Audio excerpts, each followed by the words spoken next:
Muito bom dia. Uma das grandes alegrias que eu tenho, cada vez que eu estou na missão de anunciar o Evangelho, uma das grandes tranquilidades que tenho no meu coração, além das muitas alegrias que Deus me concede, é saber que todas as vezes que nós tomamos o contato, que temos um contato com a palavra de Jesus, nós não ouviremos absolutamente nada que possa ser contrário à nossa felicidade. Não há nenhuma palavra no Evangelho que possa ser compreendida como obstáculo à felicidade humana. Jesus era especialista em fazer gente feliz. A grande especialidade do coração de Jesus era ser, na atualização dos seus dias, na história em que vivia, na encarnação que assumiu, o específico da sua encarnação é entrar na vida humana para torná-la mais feliz. E é por isso que hoje, com muita alegria, eu não só acolho você que está aqui, que tem a possibilidade de estar aqui hoje em Cachoeira Paulista, mas todas as pessoas que de alguma forma hoje terão a oportunidade de me ouvir. Esta é uma responsabilidade que se impõe ao meu coração de padre cada vez que assumo a responsabilidade de viver mais um dia. Neste dia, nesta hora, neste momento, eu assumo com você a responsabilidade de ser apenas mais um tradutor da felicidade que Deus quer para a sua vida. E que nessa manhã, quem sabe, de alguma forma Deus nos surpreenda, já que a beleza da sua presença é sempre a surpresa. Se hoje nós tivéssemos a oportunidade de contar um pouco da nossa história em Deus, certamente nós teríamos muitas histórias de surpresa. Eu não sei quando é que Deus entrou na sua vida. Quando é que você pôde perceber a força da sua presença? Eu não sei quando é que Deus deixou de ser apenas uma notícia, apenas uma informação, e tornou-se um envolvimento concreto.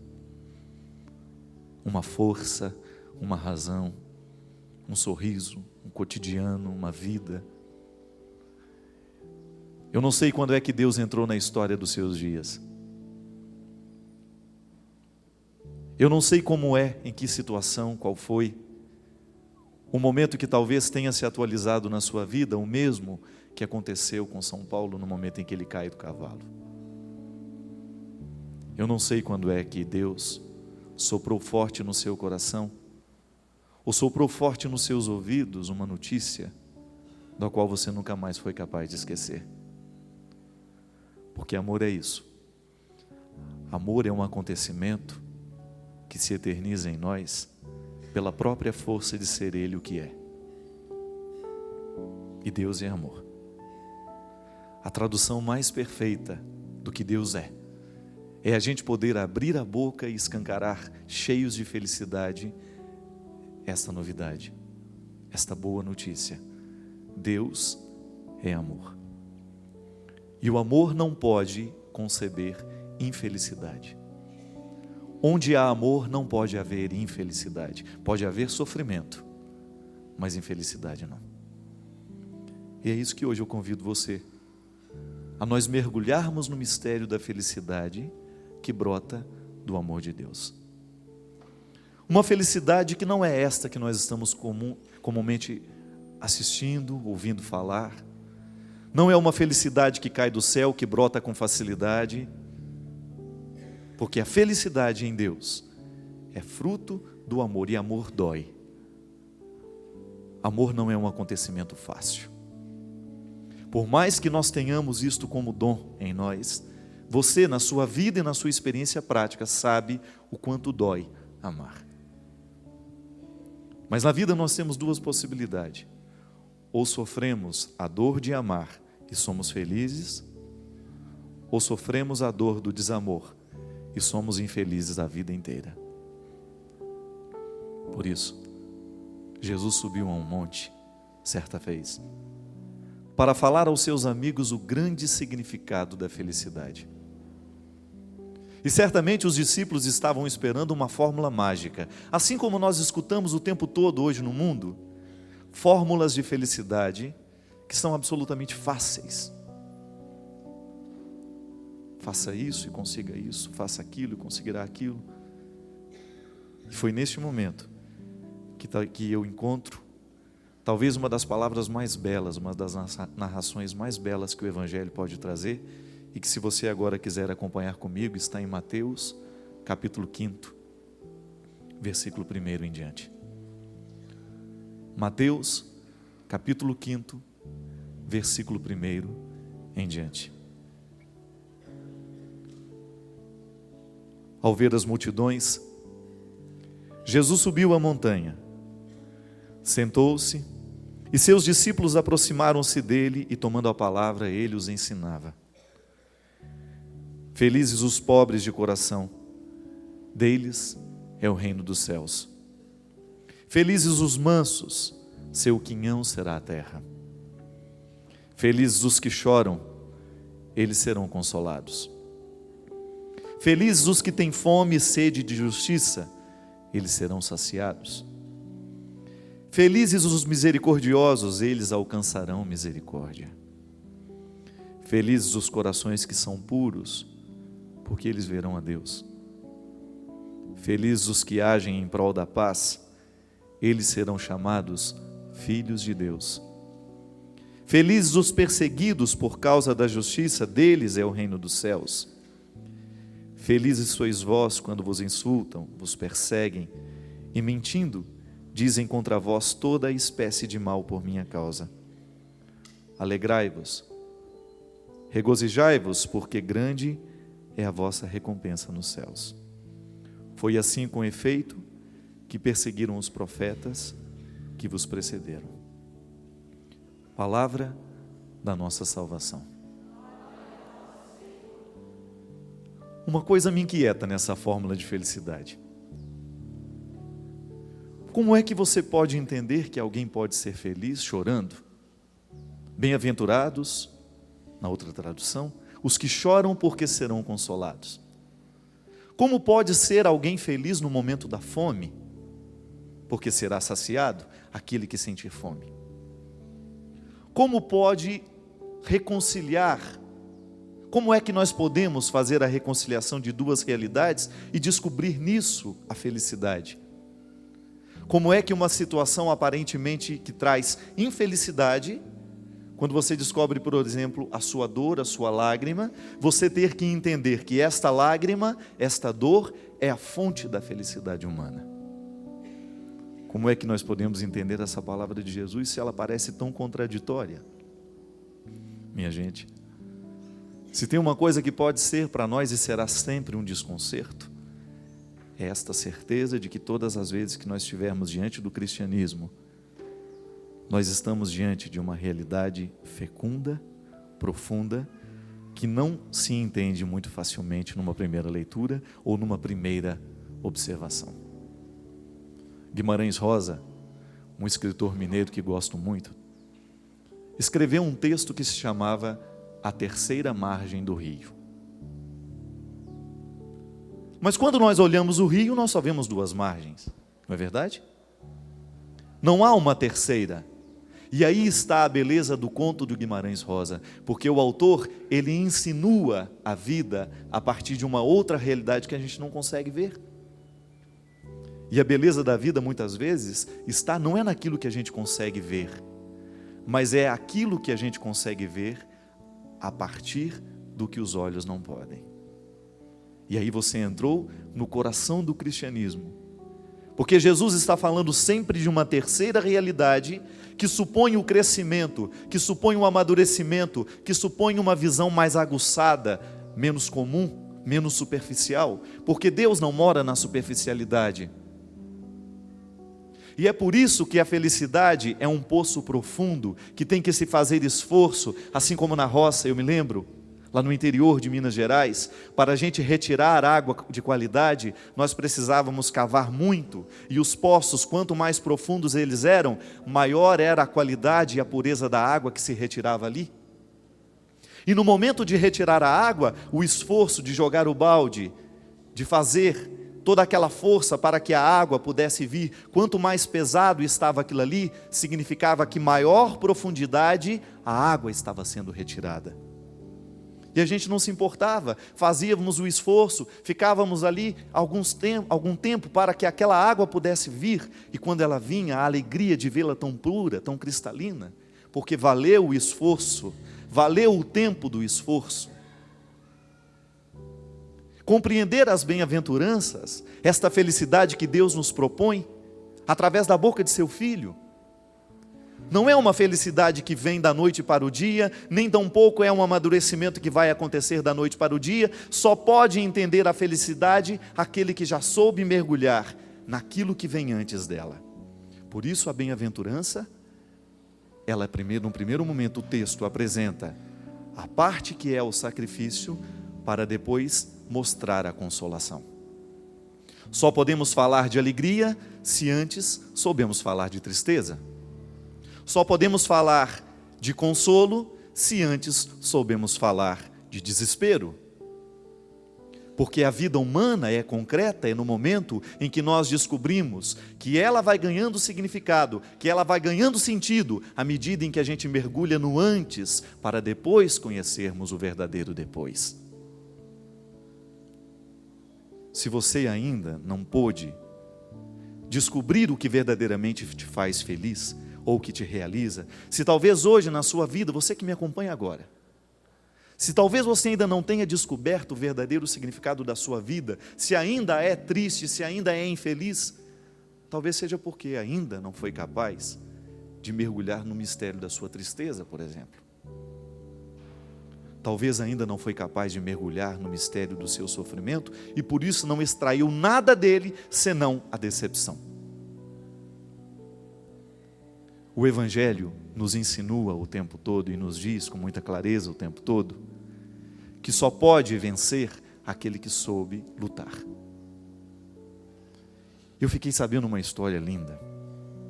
Uma professora de biologia uma vez me disse que uma cigarra, para cantar, antes disso, ela tem que passar 1 ano na solidão da terra, vivendo todo o processo da metamorfose, todo o processo da transformação. Uma cigarra para cantar um dia inteiro até morrer, que é o tempo que dura a vida de uma cigarra, ela precisa de cultivar-se durante 1 ano debaixo da solidão da terra, sozinha, vivendo o processo de tornar-se cigarra, até romper da terra e cantar até explodir.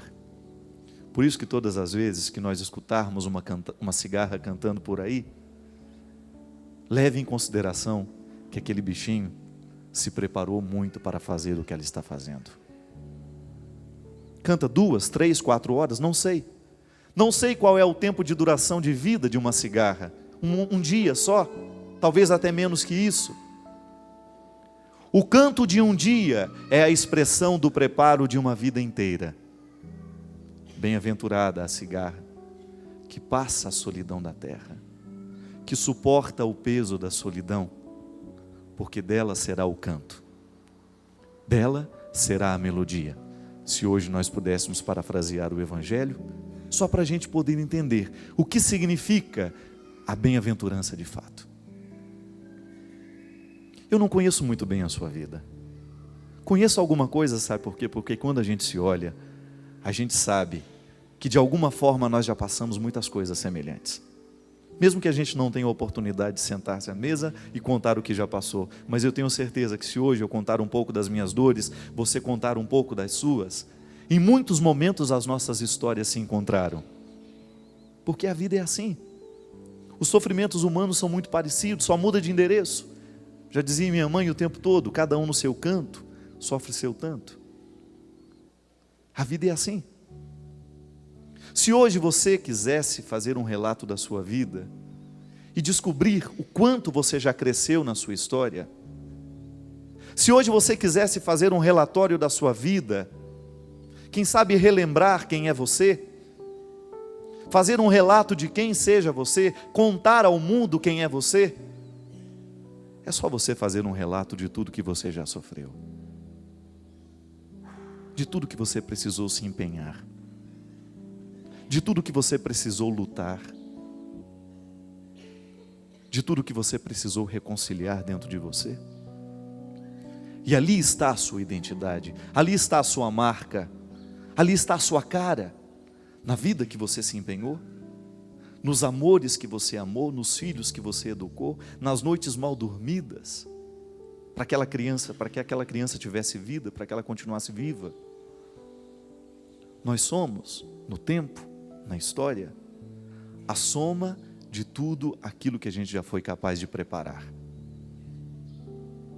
Se hoje você tivesse a oportunidade de dizer quem é você, você não saberia dizer, se você não dissesse junto, tudo o que já aconteceu, que já lhe marcou, que já lhe definiu, tudo aquilo que você já sofreu, tudo aquilo que você já deixou partir, tudo aquilo que você já sepultou, toda a história de vida que já passou pelos seus dias, pela sua casa, pela sua família, porque não há ser humano concreto fora da experiência do sofrimento. Mas não é um sofrimento por ele mesmo, não é sofrer por sofrer, e as bem-aventuranças estão mostrando o tempo todo, quando Jesus nos apresenta um jeito de ser homem, um jeito de ser mulher, está mostrando justamente que a vida, ela só é possível no momento em que nós conseguimos fazer a equação do sofrimento para vivê-lo na perspectiva da redenção. Não há ressurreição sem o Calvário. Se você tem que caminhar 30 quilômetros, é preciso dar um passo. Pequenas iniciativas. O sofrimento da caminhada vale a alegria de uma chegada. E isso é ser bem-aventurado. É você ter diante de você a certeza de que esta religião, este Deus que você ama, não quer outra coisa senão colocá-lo nesta caminhada da felicidade, desta realização, desta alegria, que não é uma alegria vã, que não é uma alegria passageira, mas que é feita justamente no momento em que você se dispõe a viver a perspectiva da luta, do empenho. Há também uma história interessante. Dizem que a águia americana, essa águia, que é o símbolo da nação americana, à medida que um tempo vai passando para ela, as unhas vão ficando curvadas, o bico vai ficando curvado, e ela vai perdendo o poder de caça. Vai perdendo o poder de caça justamente porque as garras já não conseguem segurar a presa. O bico já não consegue comer direito.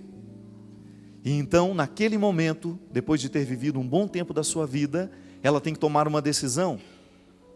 Então ela se refugia nas alturas, nas pedras, nos penhascos, e lá ela faz um processo doloroso, que consiste em ficar diante de um paredão, ficar diante de uma pedra, de um penhasco, e bater o bico, ficar batendo o bico, incessantemente, até que comece a machucar, até que comece o sangramento, e até que aquele bico se desprenda dela.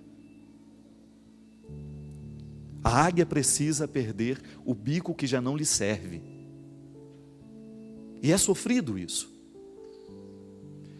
Cai aquele bico e pelo próprio processo da regeneração da natureza, um novo bico vai surgindo. Cresce, como se fosse uma criança ali se desenvolvendo de novo. E o processo ainda não terminou. Quando o bico já está novamente crescido, fortalecido, ela começa um processo de arrancar as unhas. Com o próprio bico novo, ela começa a arrancar as unhas que já não lhe servem mais, porque já estão curvadas, já não são capazes de segurar a caça. Se ela continuar com aquelas garras envelhecidas e sem poder de caça, o que acontece? Morre de fome. Não tem mais as características da águia. É uma águia, mas é uma águia sem poder, sem garras. Então, Mais uma vez o processo doloroso de arrancar todas aquelas unhas, de sofrer aquela dor, ela mesma vivendo o processo da mutilação, porque o próprio instinto da natureza lhe demonstra que se ela se prender àquelas garras estragadas, velhas, ela não terá condições de continuar vivendo.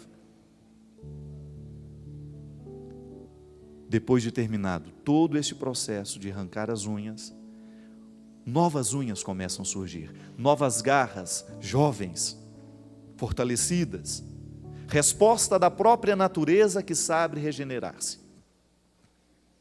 Terminado ali o nascimento das unhas, ainda não acabou o sofrimento. Pelo próprio instinto, ela sabe que precisa arrancar as penas, porque as penas também já estão velhas, e ela precisa de plumas novas, uma vez que tem um bico novo e garras novas. E ali então começa a arrancar pena por pena, para esperar, mais uma vez, o processo da regeneração. Não sei quanto tempo dura isso, me parece que são 6 meses. 6 meses refugiada no meio dos penhascos para viver este processo. Com o bico novo, com as novas garras e com a nova plumagem, a águia consegue viver mais pela frente o mesmo tanto de vida que ela tinha tido até ali. O momento da restauração, da nova plumagem, do novo bico, das novas garras, equivale ao mesmo tempo em que ela viveu. É como se ela começasse a viver de novo. Eu fico pensando na história da cigarra, fico pensando na história da águia. Já parou para pensar o quanto que a natureza pode ser fértil para nos ajudar a entender o próprio significado das bem-aventuranças? Porque também nós, em muitos momentos da nossa vida, chegamos diante de uma situação, ou a gente vive o processo da perda para recomeçar, ou nós vamos morrer do jeito que estamos. Quando nós não somos capazes de reagir diante da própria vida, quando nós vamos nos entregando aos poucos, quando daqui a pouco a gente já não percebe mais vida em nós, quando a gente se sente orgulhoso por ser águia, mas uma águia sem poder de voo.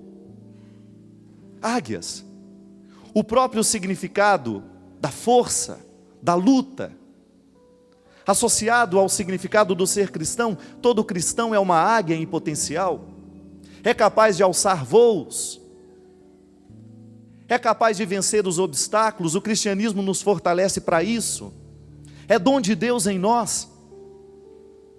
Se nós de fato soubéssemos o significado do que significa ser cristão, o que significa verdadeiramente ser cristão no mundo de hoje, nós descobriríamos o essencial da vida e saberíamos que há um poder de transformação em nós, que ninguém seguraria o mundo por força dos cristãos.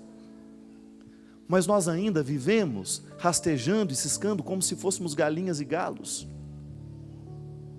Somos águias em potencial, mas vivemos como se fôssemos galinhas, nos quintais, nos terreiros. Sabe por quê? Ainda não tivemos a coragem de encarar o sofrimento de verdade. Eu vejo, minha gente, como padre o tempo todo estou acompanhando e estou esbarrando no sofrimento das pessoas.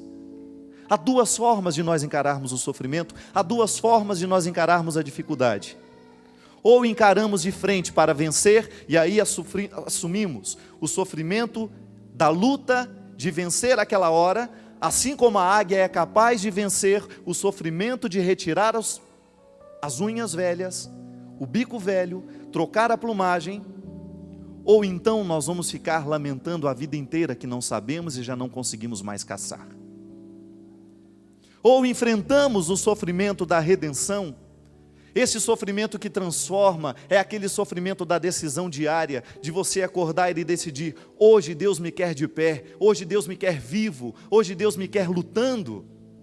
Ou então nós vamos nos sucumbindo cada dia mais e vamos nos tornando apáticos, vamos nos tornando sem vida, achando que somos águias, quando na verdade nós só temos a aparência de águia, mas ainda não estamos transformados pelo poder da restauração que a vida pede de nós.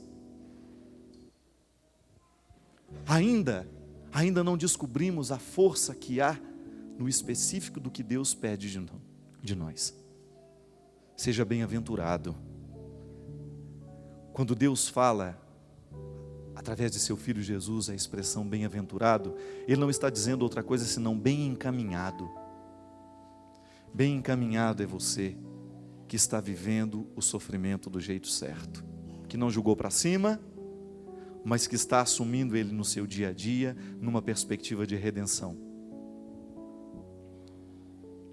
Mas está vivendo a vida com todas as dificuldades que ela tem, porque você descobriu que você tem uma religião que não é uma religião de fracassados e que não é uma religião que promete felicidade fácil.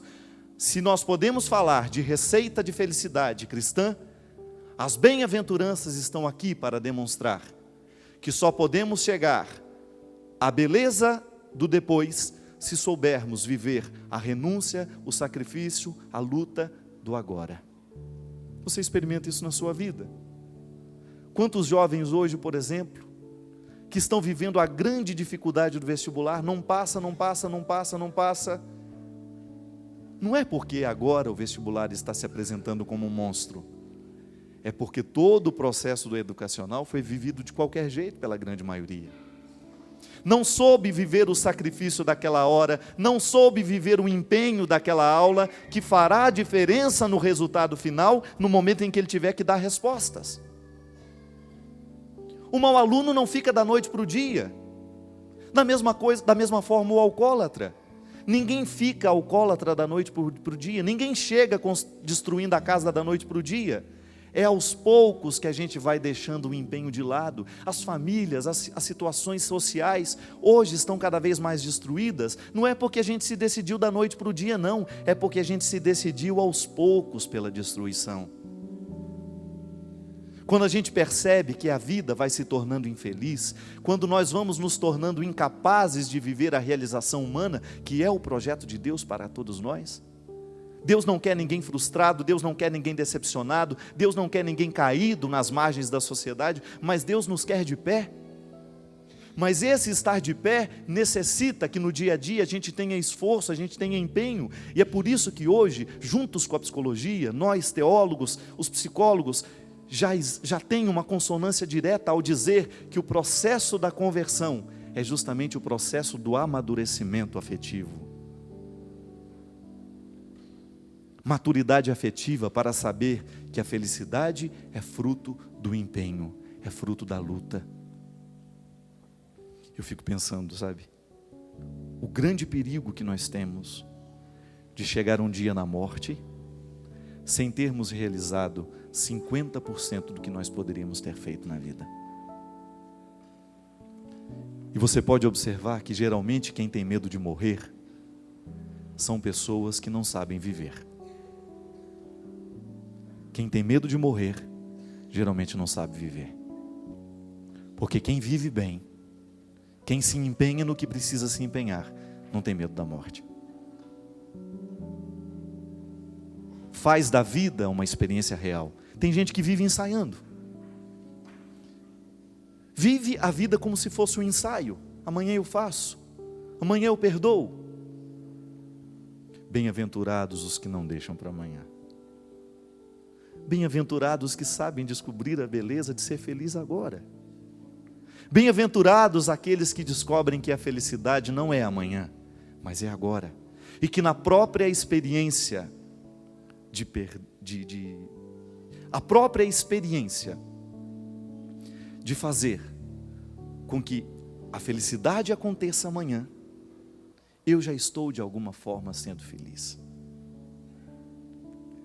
A própria experiência de preparar a festa já é uma forma de viver a beleza da festa. Muitos de nós não descobrimos o segundo passo da bem-aventurança, seja a consolação, a alegria, o perdão, a bondade, porque nós ainda não soubemos dar o passo na primeira parte. E é por isso que quem espera demais pela festa se decepciona com ela depois. Não é assim? Vive o atropelo, fica só pensando no que vai ser, não está percebendo que o que está sendo já está sendo bonito, já está valendo a pena. E então, quando chega a festa e passa e acaba, mas era só isso? Era só isso. Você é que não foi capaz de descobrir que preparar a festa já era uma forma de ser feliz. Que já havia uma alegria escondida em cada momento da preparação. Porque a nossa casa está cheia de pequenos pacotes, cheio de pequenas felicidades escondidas. Porque às vezes nós achamos que esta grande felicidade estará num grande pacote final.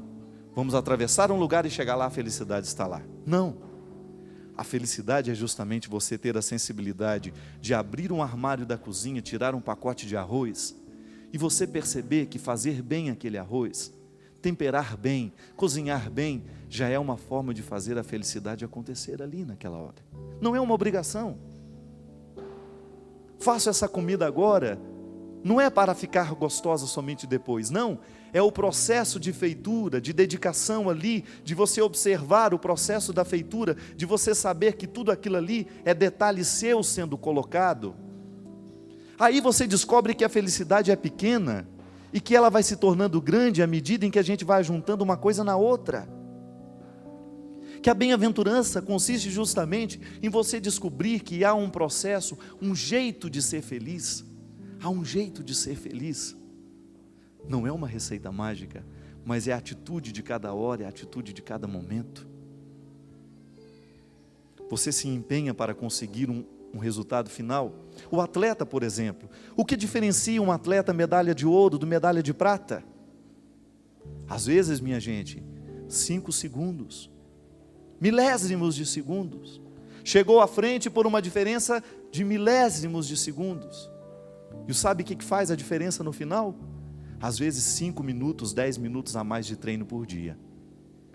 Que no final de tudo, faz a diferença na vida de quem é medalha de ouro. E às vezes, no momento em que a gente descobre que precisa dar 5 minutos a mais para chegar no segundo ponto da bem-aventurança, da consolação, da alegria, no momento do sofrimento, no momento da luta, no momento da humilhação, quando a gente precisa dar 5 minutos a mais, nós não temos disposição, a gente não vê a hora de ficar livre daquilo. Se o treinador, se o atleta começa a pensar assim, ele jamais será um vencedor. Jamais será um vencedor e se contentará sempre em ser um terceiro, quarto, último lugar, porque ele já aprendeu a ser um perdedor, aprendeu a ser uma águia velha sem o poder de caça, aprendeu a ser uma cigarra eternamente debaixo da terra, que nunca sai para cantar, porque não vive de fato o processo de estar ali para ser o que é. É o empenho. O medalha de ouro é aquele que se desafia. Estou cansado, mas vou treinar mais 5 minutos. Por que isso? 5 minutos hoje, 5 minutos amanhã e depois farão diferença no meu resultado final. E tem isso diante de si, tem essa consciência de que não pode parar, de que não pode deixar de lutar, porque a vida, a felicidade, o segundo ponto da bem-aventurança só acontecerá na sua vida se ele souber viver o empenho daquela hora, a dificuldade daquele momento, se souber sorver com todas as forças, aquele momento que está lhe batendo a porta, aquele desafio que precisa ser vencido. Porque há muitos de nós que precisa cair o bico e fica só olhando para o penhasco. Meu Deus, preciso começar a bater esse bico nesse penhasco. Vou começar amanhã. Meu Deus do céu, eu preciso bater o bico nesse negócio aqui, porque senão, mas eu vou começar amanhã. É igual dieta que começa na segunda. Nós sempre temos uma desculpa, esse final de semana eu vou aproveitar, depois eu começo. E aí, nós vamos enganando a gente mesmo, e nós vamos ficando só na primeira parte.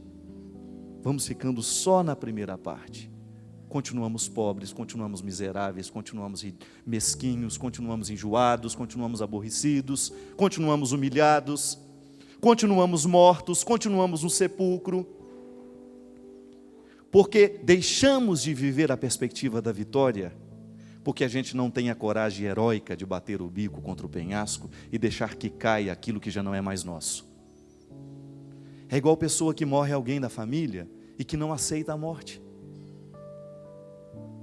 fica vivendo como se aquela pessoa existisse, estende o sofrimento a vida inteira, não é capaz de dar tchau, não é capaz de sepultar, não é capaz de compreender que as pessoas morrem, por mais trágico que seja a morte. Precisamos nos libertar disso. Morreu, vamos sofrer, mas vamos sofrer para que a cura aconteça em nós. Vamos sepultar o que precisa ser sepultado. Nisso consiste a maturidade. É igual o namorado que termina e que não aceita que o namoro acabou, fica eternamente sofrendo pelo namorado que não virá mais. Hoje, até no programa de direção espiritual, nós vamos falar só de namoro. E não são poucas as pessoas que hoje vivem a agonia, que não chegam à segunda parte da bem-aventurança, porque não sabe deixar as pessoas irem embora, não sabe deixar as pessoas partirem. Chico Buarque dizia num dos seus poemas, assim de maneira muito trágica, ele dizia assim: saudade é o revés de um parto, é arrumar um quarto para um filho que já morreu. Saudade é o revés de um parto, é arrumar um quarto para um filho que já morreu. Olha que coisa mais triste, fazer da vida uma eterna espera de quem já não volta. E quem espera por aquilo que não é possível, já está sendo infeliz nas pequenas partes. Porque o bonito da vida é a gente descobrir, não deu certo, mas agora a gente pode ir além. E é justamente o específico do cristianismo em nós, quando você descobre que Deus não é esta presença que fica nos apontando para o que não deu certo. Eu tenho uma graça e alegria de dizer que eu sou padre do coração de Jesus, e que o coração de Jesus não tem outra coisa para dizer aos outros, àqueles que estão comigo, a mim todos os dias, senão isso. Deus não é alguém que fica parado na história da vida, apontando para aquilo que não deu certo. Quem gosta de apontar para o que não deu certo são as pessoas infelizes. Quem gosta de apontar para aquilo que já não deu certo são aquelas pessoas mesquinhas, e nós estamos cheios de gente assim do nosso lado. Quantas vezes a gente não é assim na vida do outro? A gente não abre a boca para mostrar que está bom, a gente só abre a boca para mostrar que está ruim. Quantas vezes nós fazemos na nossa vida isso, uma constante recordação para o outro de que ele não presta. E a gente se sente evangelizador assim, mostrando que o outro não presta. E a gente olha para as bem-aventuranças e descobre que a gente só tem o direito de apontar para o que não presta, a primeira parte da bem-aventurança, se nós somos capazes de apontar para o valor a que ela se remete. Só pode apontar a pobreza do outro se você tem uma riqueza para apresentar para ele. Senão, o seu dedo acusador não serve para nada. Ele não faz diferença na vida do outro. O diabo, o demônio, essa força contrária que se opõe a Deus, que está presente em nós o tempo todo, nas nossas relações, forças demoníacas o tempo todo dentro de nós.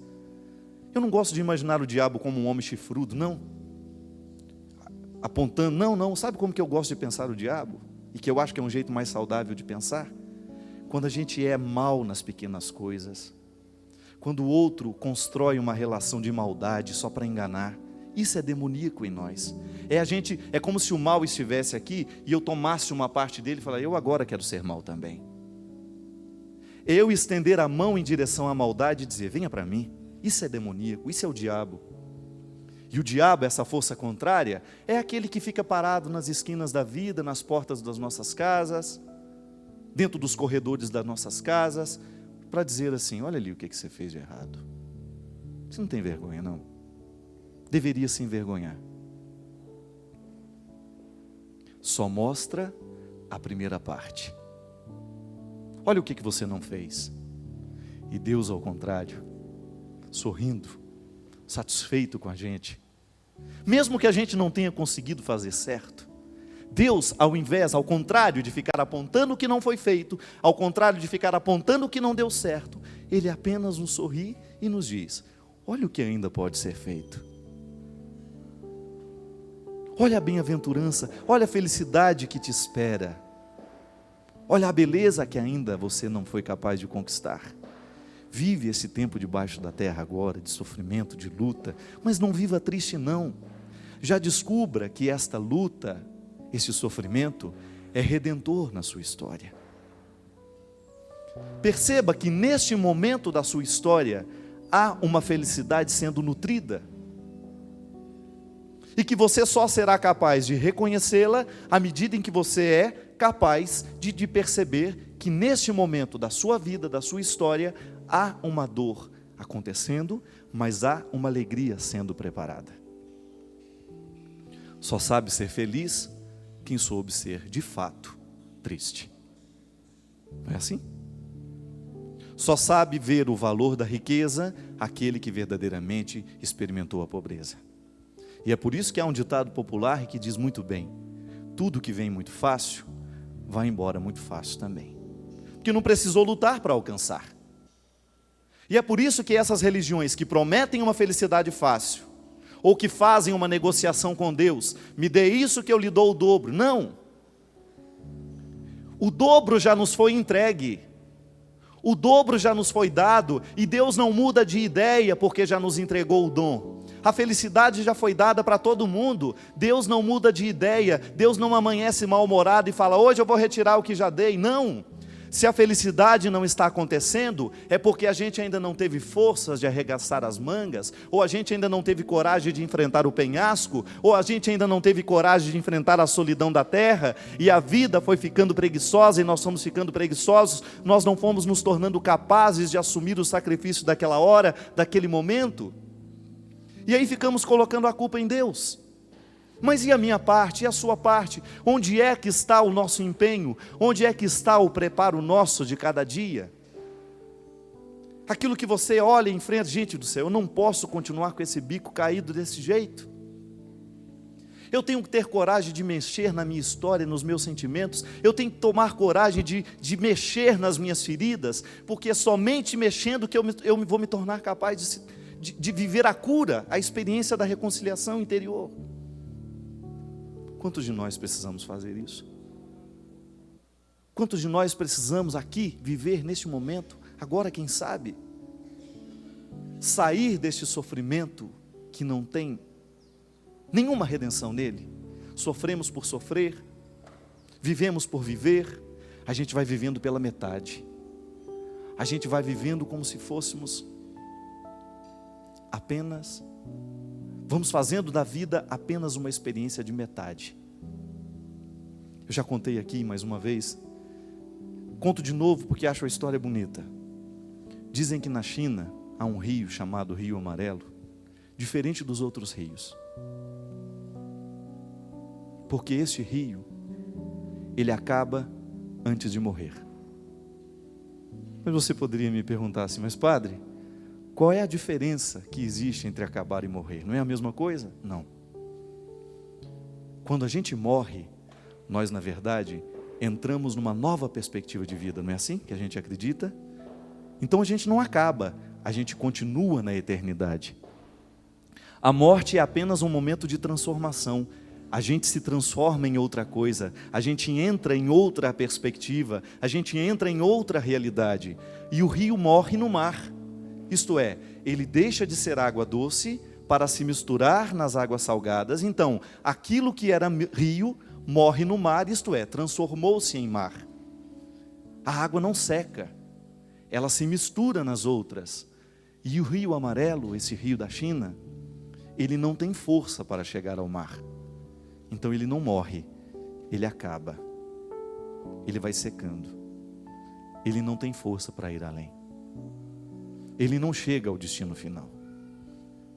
E veja bem você que o remanso das águas de um rio não tem outro significado senão levá-lo a morrer no seu destino final, que não é uma coisa triste. A morte não é um acontecimento desastroso para o cristão. Também para o rio não é. Morrer no mar é chegar ao destino final, ao destino tão esperado. O movimento das águas não quer outra coisa senão lançá-lo para o seu destino final, para a felicidade última, para o resultado final da bem-aventurança. Bem-aventurados os rios que têm águas o suficiente, porque deles é o reino do mar. Bem-aventurados os rios que são caudalosos, porque deles é o reino do mar. Bem-aventurados os rios que têm muitos afluentes, isto é, que se junta a outros para não morrer, para não acabar antes de morrer. Veja bem que um rio, ele só é capaz de chegar no mar à medida em que ele tem afluentes, isso é, à medida em que ele tem outros rios que se juntam a ele, em que ele não está só, porque sozinho ele morre, ele acaba antes de morrer, sozinho ele não chega ao destino final. Eu fico pensando, minha gente, quantos de nós também não corre o risco de ser esse rio amarelo? A própria expressão já diz, né? Lá em Minas, quando a gente não está, ixi, eu amanheci meio amarelo. E esse sorriso amarelo, a gente fala, né? Sem graça, sem vida. Se hoje está com um sorriso amarelo, isso é, está um sorriso que está acabando. Ele nem começa, já acaba. Parece que só sorri, né? Já acabou. Agora, o sorriso, quando ele é de fato, ele morre na alegria. Ele pode até terminar, mas ele não acabou. Ele morreu, isto é, transformou-se, iluminou os olhos. O sorriso de fato, o sorriso de verdade, é aquele que ilumina os seus olhos. Você percebe quando o sorriso é mentiroso, é quando ele é só na boca, aí ele é amarelo. Agora, quando o sorriso é capaz de ultrapassar os limites da boca, ele ilumina os seus olhos. E aí você nem precisa ficar com os dentes reganhados. A gente olha em você e a gente já percebe que há um sorriso nos seus olhos. Eu costumo dizer, uma palavra a gente pode entender errado. Eu tenho todo o direito, você tem todo o direito de dizer assim, Padre Fábio, eu não entendi aquilo que você me disse. Agora você nunca poderá me dizer, Padre Fábio, eu não entendi o jeito como você me olhou. Porque o olhar dispensa as palavras. Quando a gente olha, não é preciso dizer nada. Um olhar não engana. Um sorriso sim. Uma palavra sim. Não há equívoco nos olhares. E por isso, o olhar talvez seja a linguagem dos silenciosos, daqueles que não precisam dizer muito para comunicar. Você, quando olha para o seu filho, você sabe muito bem o que você está dizendo. Quando você olha para o seu filho, você consegue reconhecer nele o que ele está lhe dizendo. Eu tenho para mim, o Evangelho não diz isso, mas aquele momento em que Madalena, aquela prostituta, está ali pronta para ser apedrejada, era muito barulho, não dava tempo de ouvir nenhuma palavra. Não tinha condições de ouvir palavras naquele momento em que todos gritavam uma única frase: condena essa mulher. E ela já toda rendida à condenação, acata que ela merece ser condenada. Eu tenho para mim que naquela hora, Jesus não tem outra forma de interferir na vida daquela mulher senão olhando. Não diz uma palavra, ele apenas fita os olhos na mulher. E naquele momento estabelece uma comunicação perfeita. E naquele olhar havia uma frase sendo dita, um amor sendo comunicado, um perdão sendo concedido, e um coração entendendo assim: Madalena, o que você está fazendo aí, minha filha? Você não tem o direito de acabar agora. O seu destino é morrer, não é acabar. Render-se a esta condenação é acabar. É você não assumir a perspectiva daquilo que você é você renunciar o direito de ser feliz, é parar na primeira parte da bem-aventurança, é não dar o salto. Madalena, você não nasceu para essa condenação. E então, um único olhar no meio de tantas vozes que condenavam, se torna capaz de reerguer, de levantar-se. Um único olhar é capaz de reerguer alguém que está caído. Porque recorda que ela não nasceu para acabar ali. Que tudo aquilo que ela já foi na vida não importa. Se já foi uma prostituta, não importa. Se não valeu muita coisa na vida, não importa. Porque é para frente que se olha, é para frente que se vê. É a segunda parte da bem-aventurança que nós queremos. Só precisamos passar pela primeira. O desconsolo, a tristeza, o sofrimento. Porque precisamos ir além. Precisamos dar o salto, e aquele é o momento em que aquela mulher faz a experiência de ir além. Porque um olhar a encontrou. Eu gostaria muito, do fundo do meu coração, que hoje esse olhar de Jesus pudesse nos encontrar também. Quem sabe para a gente ter coragem de levantar e não acabar? Quem sabe para uma nova esperança tomar conta do nosso coração? Para que a gente seja capaz de esperar a morte, que é justamente o momento da nossa transformação. Porque sabendo viver, nós certamente saberemos morrer. E o cristianismo é isso. É esta proposta de vida que nos prepara para a morte. Essa felicidade eterna que nós esperamos já pode ser experimentada aqui. Reconciliando aquilo que é contrário dentro de nós, dentro do nosso coração, daquilo que não deu certo, daquilo que não foi capaz de ser corrigido, não importa. Hoje é o tempo. Hoje é a vida. A vida não foi ontem. O que foi ontem já não tem mais poder de decisão sobre nós. Pode até nos influenciar, mas não é decisivo mais, porque já foi, já acabou. Agora, hoje é o dia de ser olhado. Hoje é o dia de descobrir que ainda tem jeito. Hoje é o dia de decidir-se. De quem sabe buscar um afluente. Se você hoje é um rio que está muito sem água, se hoje você não tem muita água para chegar no destino final, busque os afluentes. E é por isso que a comunhão é a tradução também da vida cristã. Só podemos chegar ao final se a gente tem afluentes. Se Deus está ajudando aí através de outros, se outras pessoas estão entrando na nossa história, se a gente se segura um no outro, de fato, com responsabilidade, não para apontar o que foi de errado. Há quantos filhos, há quantos casamentos acabando, feito o rio amarelo? Sabe por quê?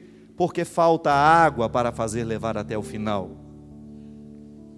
E águas são palavras que vão nos ajudando a vencer aos poucos, que vão nos ajudando a superar os obstáculos. Águas são palavras que muitas vezes são dadas e entregues sem nenhuma frase na boca, mas com olhares que nos animam a vencer o primeiro momento da história. Bem-aventurados hoje aqueles que são capazes de buscar os seus afluentes, de buscar uma boa influência na vida, de superar este momento de dor, de superar esse momento de tristeza e de descobrir que nisso já há uma felicidade. E descobrir que neste desconsolo já há um crescimento a ser alcançado, há uma vida a ser retirada. E que hoje a vida pode ser nova para nós. Que hoje a vida pode acontecer de maneira bonita na nossa história, porque Jesus está aqui. Jesus é a certeza de que nós ainda temos solução. Jesus é a certeza de que ainda há um jeito para nós. Eu sei que muitas vezes a gente desiste da gente mesmo, né? Eu sei que muitas vezes a gente olha para ele e não tem jeito não. Esse bico está caído demais. Então não tem problema, nasce outro. É só ter coragem de arrancá-lo. É melhor ser uma águia sem bico, mas sabendo que um outro está crescendo, de que ser uma águia com um bico que é grande, mas que não serve para nada. Não é assim? Se tem uma coisa que é difícil na vida, é a gente experimentar a misericórdia pelo lado dos fracos. Experimentar a misericórdia pelo lado dos fortes é ótimo. É muito bom dar conselho, é muito bom dar dinheiro para quem é pobre, é muito bom ajudar quem precisa. Isso é maravilhoso, é quase uma vaidade ser misericordioso. Quero ver é a gente descobrir a graça e a alegria de viver a misericórdia pelo lado do fraco. Quando eu tenho que assumir aqui nessa história, eu sou necessitado. Quem precisa de ajuda sou eu. É vergonhoso muitas vezes a gente abrir o coração e dizer: hoje quem precisa de ajuda sou eu, porque eu estou acabando. As minhas garras já não servem para nada senão para machucar. Não consigo apanhar nada de bom no mundo. Eu vou e tudo que eu pego é só carniça. Não consigo pegar nada vivo porque eu não tenho forças mais para retirar a vida. Não consigo mais me alimentar porque eu já não sou mais capaz de ter ali condições, habilidade. Aí a gente vive na carniça, a gente vive cultivando os mortos, a gente vive no passado, a gente vive na decepção e a gente não experimenta, não prova a beleza que há no outro lado. O cristianismo é igual óculos. Para que serve um óculos? Se ele é de sol, para proteger. Se ele é de grau, para enxergar melhor. Não é assim? É como se Jesus emprestasse o jeito dele ver o mundo para a gente. Aí a gente lança os olhos sobre o sofrimento com os óculos de Jesus. A gente lança o nosso olhar sobre aquela mesma dor, só que não é com o meu jeito de ver, é com os óculos de Jesus, que amplia, que dilata. E aí eu olho para aquele sofrimento, eu olho para aquele momento de dor e vejo o avesso. Sabe quando você se torna capaz de descobrir o avesso? Quando você olha um pano, fala, nossa, é engraçado, o pano do avesso ele é bonito também. Dá quase que para usar dos dois lados. Não é assim? Só que você precisa ver e descobrir a graça de olhar o avesso. Olhar a sua tristeza, por exemplo, do avesso. A tristeza do avesso é sempre uma alegria sendo preparada.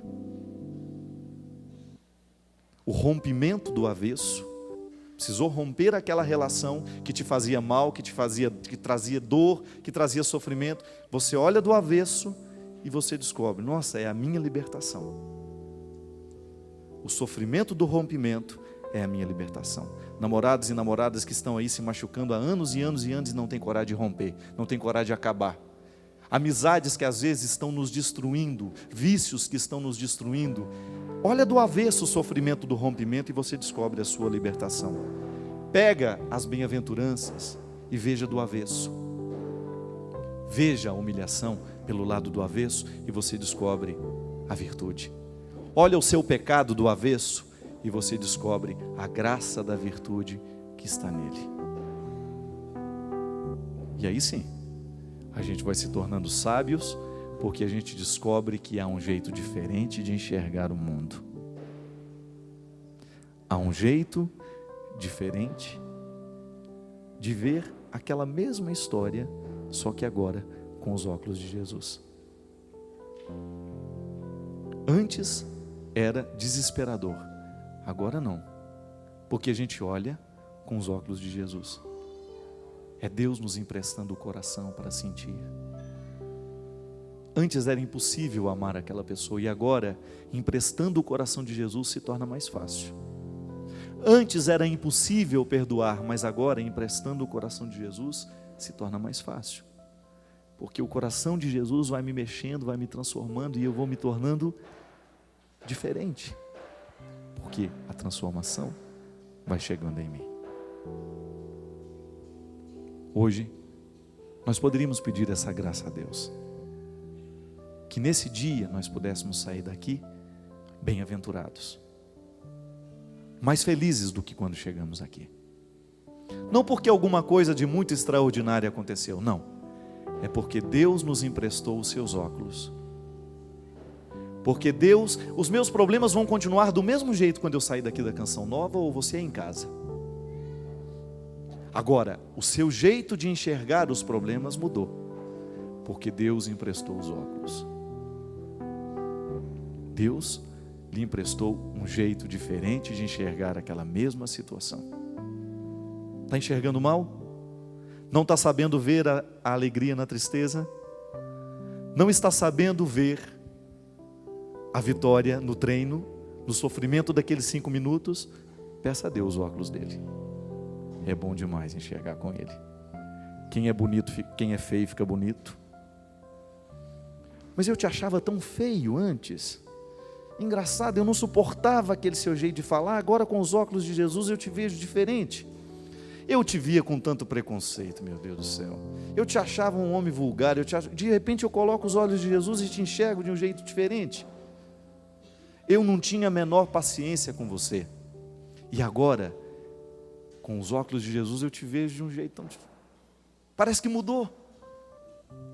E às vezes está do mesmo jeito. O que mudou foi o seu jeito de enxergar.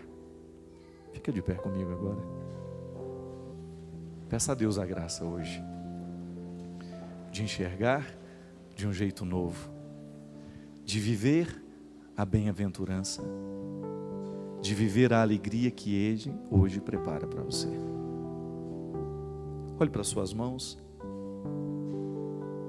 mãos que tantas vezes trabalharam e mãos que tantas vezes ficaram paradas sem fazer nada. Essa é a nossa vida.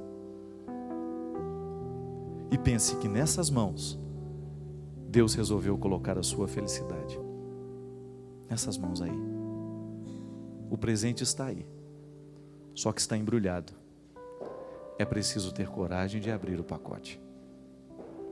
E dentro dessa caixa, Deus colocou um par de óculos. Esse é o seu presente, para que você coloque hoje e possa enxergar um mundo diferente. Combinados? Usando os óculos todo mundo hoje? Usando os óculos da religião, que não nos faz enxergar piores do que somos, mas nos torna muito melhores do que a gente é.